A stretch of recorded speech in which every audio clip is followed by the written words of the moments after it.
I'm loving the output from Hammer recently. There's been a mix of big movies that I have known, like The Quatermass, and then there have been the smaller movies like Shatter, Four-Sided Triangle, and the latest release, Blood Orange, which is another fantastic film that I never heard of before. From 1953, it's been given a wonderful transfer on 4K that really leans into its noir aspect, with the smoky rooms and the wonderful setting of London at night time as all the kind of wrong things in the world are going on. So here is Blood Orange 4K. Let's have a look at the artwork around it and the alternate title, 3 Steps to Murder.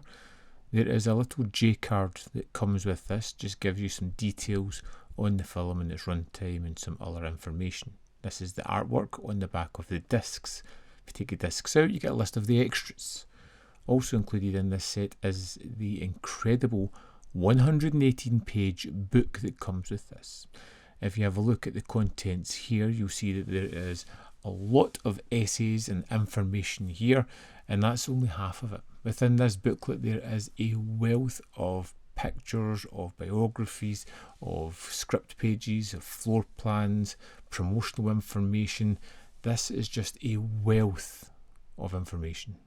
It's all about a series of murders that rock London high fashion scene. We've got a private detective played by Tom Conway, who is surprisingly playing Tom Conway in a kind of classic noir fashion.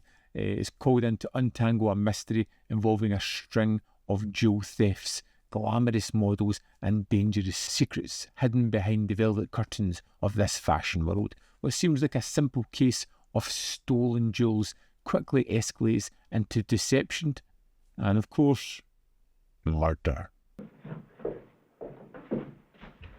I was too late. There's an interesting fashion here because you have the police investigating this case, but you also have this private detective who's brought in to investigate as well. So you've got these two kind of vying factions trying to figure out what exactly is going on. And our fedora-wearing detective is great in this post-war London setting. The fashion underworld here, it feels like a kind of stylish facade of the modelling industry and the greed and jealousy and the exploitation that's there. And even though we spend a little bit of time there, you instantly know this kind of world. Everybody seems a little bit backstabby. They all seem to be cutthroat in their style. They keep going on about various aspects and various people that work there in a not very nice manner. As soon as they leave a room, it just gives you that icky feeling of a place that you wouldn't really want to be. And it leans into the sort of themes of greed and obsession. The diamonds and the jewels and rubies, they're symbols of desire that drive the characters to crime and betrayal. Everybody just wants. This is a world where it's all about aesthetics and the need and the want. I thought it would be easier to talk to you. Oh. What do your friends call you? In the days when I had any, they called me Tom. What I love about this one is identity and deception. Everybody has something to hide here. It's the hallmark of the sort of early Hammer thrillers. They just want to give you more and more reveals as we kind of find situations and see characters reveal their true machinations. There's a moment with a kind of, the antagonist of the piece that comes, I'd say, 2/3 of the way through the movie. We're cornered, he just kind of lets loose. He lets that maniacal side out of just like, yes, I did it. Did it go as planned? Not really, but I'm still happy with what I did, and then does something to out of that situation. But it's so wonderful to really see a character just be big and outlandish like that and throwing out the fact that maybe he is behind everything here. It's not good enough. What proof have I got that it was Muller and not you that shot Lady Marchant? Mercedes pays you. That's right. And I stepped right up to Savile Row and put you wise.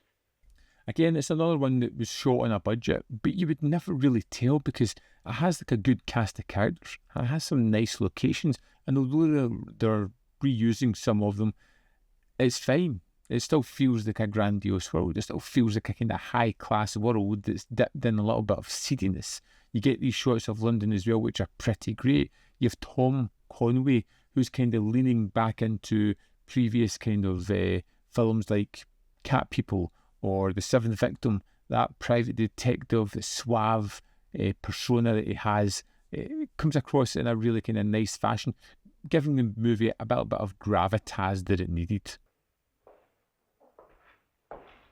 How are you making out? Private detective, eh? That's what it says there. For a kind of forgotten Hammer movie, the 4K here again is wonderful. You get the sort of smoky interiors of moody London streets, and it all kind of shines on the wonderful transfer we have here. It's breathing fresh life into a shadowy noir cinematography of a movie that, until it was released on this 4K, I had never really heard of before. As this is a Hammer disc, you're starting to see some wonderful array of extras on these, so let's dive in and have a look at the extras.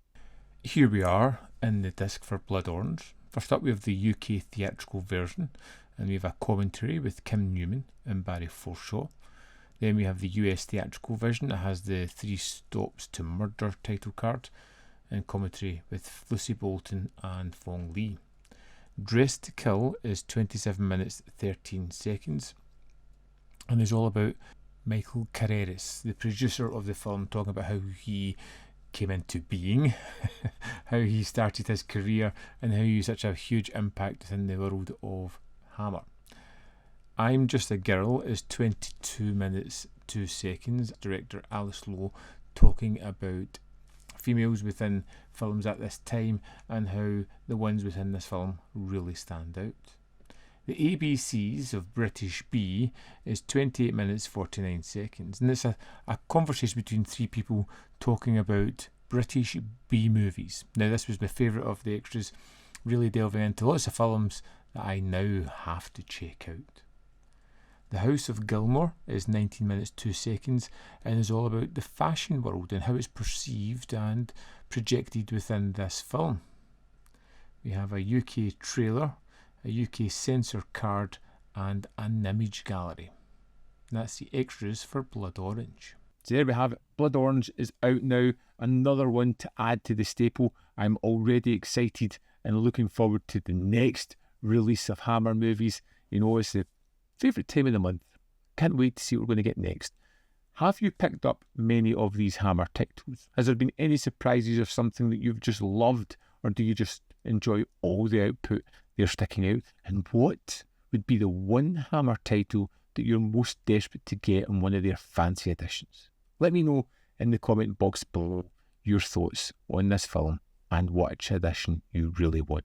As always, there is more content up here. You can see more of my stuff. In the description box below are links to Patreon, membership programme, manvyfilm.com, always, in which you can support me. Thanks for watching, and I'll see you next time.